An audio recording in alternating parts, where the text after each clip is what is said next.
Okay, so ran a workout this morning, pre-workout fueled during the workout, had the protein after. It's been about an hour after the workout, and I'm gonna do something that I like to do, good food versus bad food. And in reality, I don't really count any food as bad food. I just think the timing of things matters. So I've got two different meals here. I have a smoothie from Smoothie King, the Gladiator, with blueberries, bananas, and honestly, just a ton of sugar. Like, this is 900 calories of dessert. Like, there's no way around it. I mean, you cannot call this like real healthy food. It's not. It's a dessert. I like desserts. I'm fine eating desserts, but I just had a ton of sugar in the workout, which I think is appropriate. I think when you run high intensities, you need to fuel with highly processed, very simple sugars so that you can get energy quickly. Um, Anaerobic glycolysis, the process of breaking down sugar and creating energy, is 24 steps, chemical steps. Um, Oxidative phosphorylation, so the process of breaking down fat to create energy, which is used during slower activities, is 136 steps. So it just makes practical sense that if you want to run fast, you're going to use fast fuel. But the rest of the day, I want to use whole foods. So I have salmon. This is from Aventine, a local restaurant in Rome, Georgia, where I live, that is an amazingly well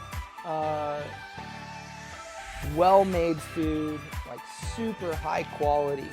Like, there's beets, carrots, spinach, eggs, and I'm not sure what those are, maybe like capers or something. It looks absolutely amazing with salmon. And then this is about 600 calories, another 250 for the salmon. And then I actually get to eat some Brussels sprouts as well. So I don't get to finish all of these. I think all of this would be around 1,100 calories. I actually talked to the chef, and these Brussels sprouts have a ton of sugar in them. They're like candied Brussels sprouts. So I really only get to eat like a quarter of the Brussels sprouts. And what I like to do is good food, bad food. So I've got a coin, and I will flip a coin. And I like doing this for a couple reasons. One is you can see how much good food you get to eat versus how much bad food you get to eat. And think about this. If I eat that salad and that salmon and a little bit of Brussels sprouts, I'm gonna get the same number of calories as if I have this smoothie. However, I'm gonna feel so much better with this food right here, this healthy food. I'll be fuller, like a higher satiety level. Mentally and emotionally, I won't have another glucose sugar spike. The protein will make me stable, like energy-wise throughout the day. This is basically gonna cause like a second up and down cycle that I just experienced during my workout, where I had like a ton of energy. What's different about having sugar during a workout though is working out and running hard, it blunts the insulin response some, so you don't experience like this super high and super low. Like, I still have great energy now, even though I just ran and lifted, because I fueled really well. So I'm gonna flip a coin. We're gonna go heads, good food, tails, bad food. And here's the reality of this.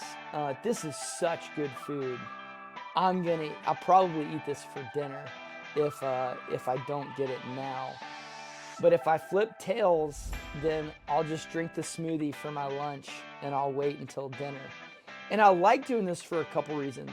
One is calories matter.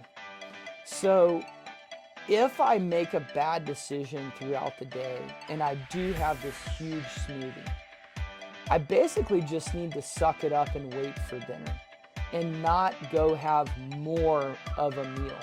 Like, you can have a healthy body mass, a healthy weight, and eat, a smoothie from Smoothie King. Like, it's not the end of the world to go that route. It's just not the best route for how you feel. So I just like illustrating the point of, look at the volume of food between the two. If you have a choice, choose this every time that you can. But if you get stuck and you screw it up, recognize that's a dessert and recognize that you just gotta wait and you gotta eat a healthy meal later. But honestly, this actually hurts me. Like, I'm gonna be so stoked if I get to eat this. I'm gonna be a little bit upset if it's the smoothie. Like, physically I will be upset, and I'm so hoping. This smells so good. And I think that's the last point I'll make before I flip the coin, is if you can get into a habit of eating healthy regularly. And one thing that I did to create a positive relationship with food is I journal. So an hour after I eat, I like to record how I felt. And when you do that, you start associating how you feel with what you ate. And that really is strongly connected. So a lot of times when you eat a smoothie, you don't feel anything right away. You might actually feel pretty good. But 30, 45 minutes and then an hour later, you don't feel that great compared to when you eat this good food. An hour later, I'm gonna be still full. I'm gonna be super even emotionally, mentally. This is gonna affect me negatively, but I know how to handle it. So for you, I'm gonna do it. Just to prove the point that you can eat and circle back and make good choices later. All right, heads, good food, tails, bad food. All right, just so you know, I'm gonna flip, catch, and then I'll put it on my hand. So that's the rhythm. All right, here we go. Catch it. Oh, I kind of dropped it, but it stayed on. Boom, heads. Yes. So this is the second time I've done this. The second time I've gotten the good food. Like, I'm so pumped to eat this. Like, I'm crazy excited about this. Like, so much more. So this is 2 times now that I've hit heads and I haven't had to do the bad meal. So just so everybody knows, relax. Like, I still do like smoothies, even though I'm calling this a bad meal. It's just bad timing of the meal. I'm actually probably gonna have a dessert later tonight. So I plan my desserts. I actually call what I do the dessert diet. Like, I plan when I'm gonna eat dessert and I plan the amounts. This is gonna go in the freezer and I probably will eat this over 3 or 4 days. Like, so I'll have the 900 calories, but I'm just gonna have it spread out. All right, I'm gonna eat my food and you guys can watch me eat it. The other thing that I like to do to help control calories is I love flavored water. I think it's an amazing way to have some flavor, but not have calories.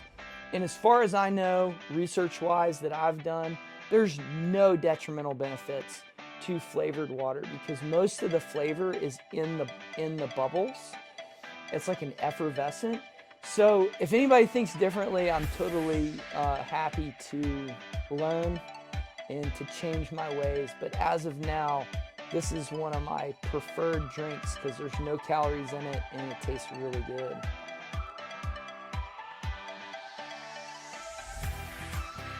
All right. So I'm gonna go ahead and section off my broccoli here. Or what is this? It's not broccoli. Brussels sprouts. Yeah. So that's probably it. as far as the Brussels sprouts go. And I'll have to save that for later.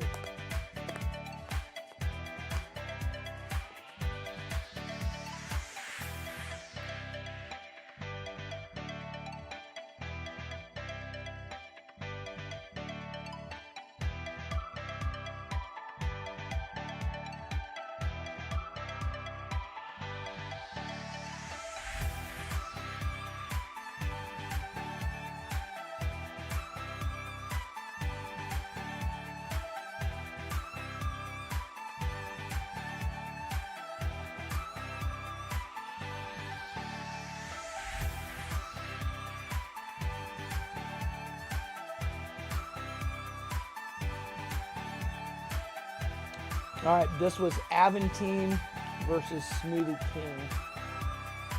I'm so glad that I flipped the heads and got to eat this meal for lunch today. 900 calories versus 900 calories, way different. Something I didn't mention yet, but I always try to mention, is the cost. That's where the biggest discrepancy was in this meal. That was, I think, $11, something like that. This meal was $37. Ultra expensive. But Aventine is one of the nicest restaurants in Rome. It's definitely maybe overpriced, yeah. But given that Smoothie King is $11, gosh, I don't know. I think some days I might pick that on price alone. Generally speaking, most of the time I don't eat out. But I just like doing this because I think it's super fun to show people how you can eat out healthy. So you could definitely go with an in-between here. You could go to like a Longhorn or something like that and get a similar setup to this that's not $37. That probably would be the right way to go. And then there's another in-between you can do. When we travel a lot, we go to the grocery store. So we'll just go to the grocery store, get like some fruit, some vegetables. We'll get like, if they have like a chicken that's pre-cooked or something like that, and we'll share it. So there's so many options you can eat on the road.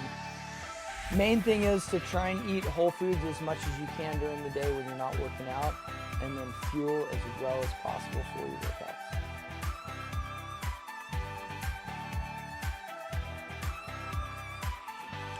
All right, we'll catch you on the next one.